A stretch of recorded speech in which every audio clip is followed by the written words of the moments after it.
قصرنا احنا شويه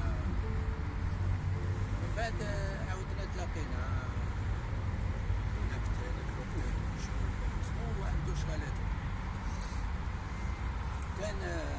كان مناضل ديجا تما كان مناضل ميليتان on peut dire polyvalent il militait dans le mouvement étudiant Papa, c'est quoi qu'est-ce qu'il y a? dans les milieux ouvriers tu vois immigré ou français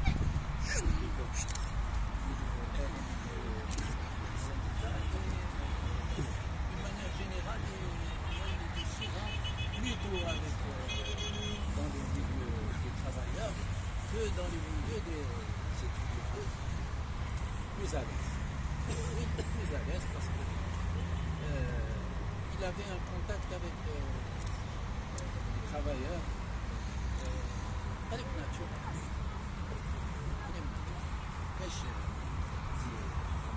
Là, ça, on a perdu quelqu'un de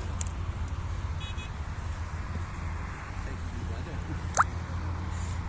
Et bon, après, on a fait où il faisait des études de comptabilité à Grenoble. Et on s'est retrouvés à Alger. Comme ça, moi je travaillais au ministère de l'énergie, lui il travaillait des services postes des services de blanc, je crois. Et on s'est rencontrés de temps en temps. Pour discuter, pour essayer d'échanger, etc. Et lui, il était toujours, comme si l'expression il rongeait son frein, parce qu'il voulait faire plus. Il voulait faire plus, et c'est vrai que lui, il avait de l'énergie, de l'envergure, et des compétences pour faire beaucoup plus que sur le plan du militantisme. Ce qui était à l'époque. Ouais, il avait déjà fait militer dans le monde mondial, etc. Mais là, déjà les vagues qu'on s'est vues. Oui, mais d'action. Patriote. Famille قسمة هي بابا كان في الثورة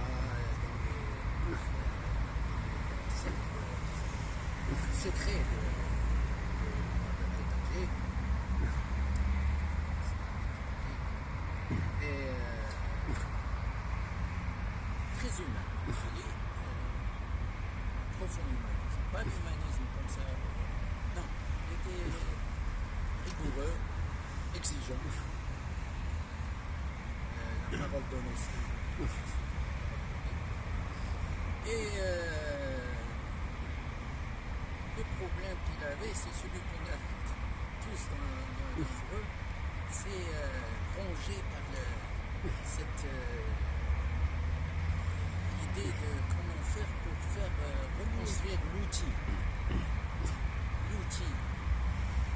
Parce que, comme disait un camarade français, sans un petit discours. Donc déjà, je tiens à remercier tous les auteurs de cette initiative. Je tiens à remercier tous ceux qui sont présents aujourd'hui, famille, amis, proches et bien sûr tous ceux qui n'ont pas pu venir aussi. Voilà déjà 2 ans que tu nous as quittés en laissant derrière toi un vide immense et impossible à combler. Tu resteras dans le cœur à jamais, car au-delà du fait que tu as été un père exceptionnel, tu es un homme qui ne s'oublie pas. Je garde l'image d'un homme charismatique, fier, droit, tout le temps souriant et bien sûr surtout très blagueur. Tu étais complètement dévoué à ta tâche de papa, d'ailleurs qu'il a très bien réussi. Tout le monde était fier de lui. Sa famille, ses parents, ses soeurs, ses neveux, ses nièces, ta femme, tes enfants et aujourd'hui tes petits-enfants. En fait, c'est quelqu'un qui n'a jamais rien obtenu facilement dans sa vie. Donc la vie ne lui a pas fait beaucoup de plaisir. Et comme me dit toujours ma mère en parlant de lui, la difficulté et la misère forment des hommes. Et tu en étais un grand. Un jour, je t'ai appelé pour t'annoncer la mort de mon grand-père paternel en pleurant, maternel, pardon, en pleurant. Et là, tu m'as dit, mon fils, il faut que tu comprennes que la mort fait partie de la vie et que c'est sa continuité. Et malheureusement, je ne savais pas que, à ce moment-là, que ton tour arriverait bien trop vite. Et qu'on devrait vivre tous avec la douleur de ta perte, toutes notre vie. Je vais clôturer ce discours en disant que je remercie encore une fois toute cette belle initiative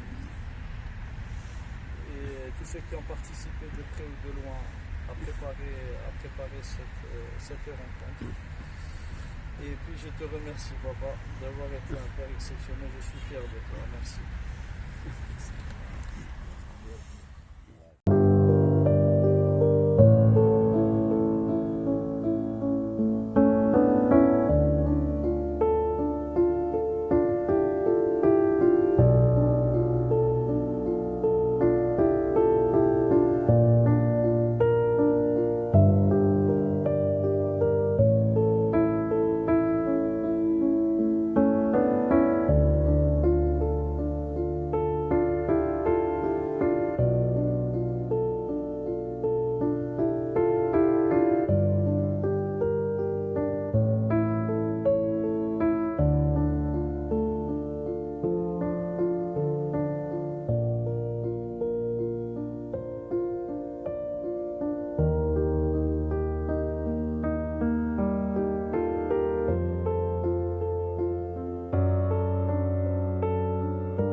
Pourquoi on est là, et surtout, comment faire pour avancer. Qu'est-ce qu'il faut faire? Tout à l'heure, on parlait de l'outil, on est privé d'un instrument de lutte, il faut des vérités. Alors, bien sûr, on a été social et économique. C'est une notion marxiste. Elle permet de se représenter l'état complet au sens global d'une société à un moment donné de son évolution historique. Mais la mosquée en Algérie, et vous pouvez dire que c'est des lieux où on reproduit des codes conservateurs. Oui, le radicalisme, la parole de feu révolutionnaire, c'est terminé. Maintenant, on est dans la conservation, dans le conservatisme, dans l'idéologie réactionnaire. Étudiants, il y a 70 000 ou 80 000 diplômés, si ce n'est plus, mais ils ne trouvent pas de travail. Pourquoi ils ne trouvent pas? La majorité, ils ne trouvent pas de travail qui correspond à la formation. L'appareil de formation supérieure de l'Algérie a été conçu et mis en place pour les besoins d'un pays qui avait comme projet une Algérie industrielle, technologique, scientifique, développée. Et ça a continué sans qu'ils puissent le freiner. Ils auraient bien aimé, mais le coup était déjà parti. L'objectif numéro 1, c'est redresser, c'est l'investissement productif, reprendre le développement de la base productive, reprendre le développement de l'investissement productif, faire en sorte que la production matérielle reprenne le dessus. Elle est arrivée à 30%.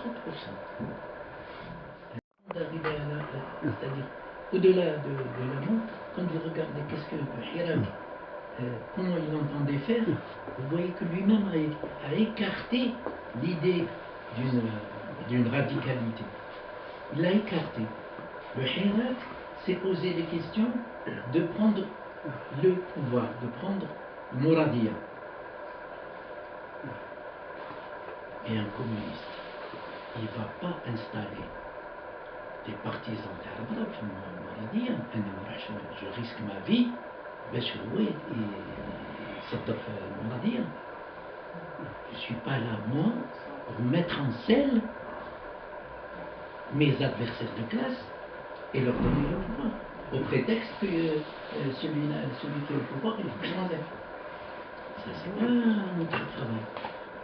Je travaille pour moi, pour ma classe, pour la classe d'Arabie. وما نعاونوش باش يفعل كذا. En aucun cas. Il est là, c'est clair. C'est nous qu'il y a eu l'égarement. Il ne s'est jamais égaré. Jamais égaré. Il les a déçus. Mais effectivement, zéro. Pour le capitaliste, c'était rien. L'investissement, c'était l'immobilier à Barcelone, à Paris, etc. Il n'y a rien. Qui voulait faire croire qu'il y a la possibilité, je crois en 1789. Capitaliser son production.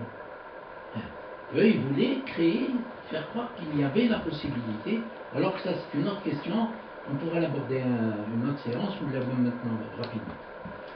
Donc, la question aujourd'hui, c'est qu'il faut qu'on sorte de cette impasse. Il faut qu'on sorte de cette impasse. Alors, quand on dit il faut appuyer, c'est bien, appuyer. Qu'est-ce que ça veut dire le développement des forces voilà. Donc, c'est des élites, ça devient une lutte des élites. Et les révolutionnaires, ils vont mettre au placard leur savoir, leur expérience, leur pratique, etc., pour s'intégrer dans cette... Ce sont des théories bourgeoises, la lutte des élites, qui va prendre le pouvoir, comment on le partage, etc. C'est partager le partage. D'ailleurs, on y est aujourd'hui. Donc, les problématiques de recomposition du système politique, elles deviennent... Vous n'avez qu'à regarder sur Facebook, ils sont tombés dedans des anciens camarades, hélas. Ils ont abandonné le terrain. Est-ce qu'on peut laisser cette situation comme ça? Je vous dis, le seul levier qui peut permettre de créer une autre équation socio-politique, c'est le levier du développement productif. C'est agir sur le développement productif, c'est-à-dire même si ça apparaît comme une approche économiste, mais elle n'exclut pas l'approche aidée, elle n'exclut pas qu'on exige des organisations syndicales dans les usines qui sont développées, qu'on exige des organisations de jeunes. Mais il y a un noyau safe, du solide. Au quotidien, qu'est-ce qu'on doit faire pour aller dans ce sens? S'il n'y a pas d'accord, on s'érige, on s'élève de ce statut au statut d'acteur du système industriel, par exemple, et technologique. C'est hors de question parce que la loi du profit, prise d'une manière globale, telle qu'elle s'exprime aujourd'hui, elle ne permet pas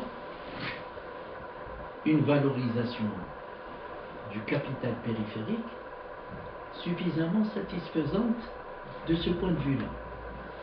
Installer une industrie automobile dans un pays où il n'y a pas le réseau de sous-traitance satisfaisant,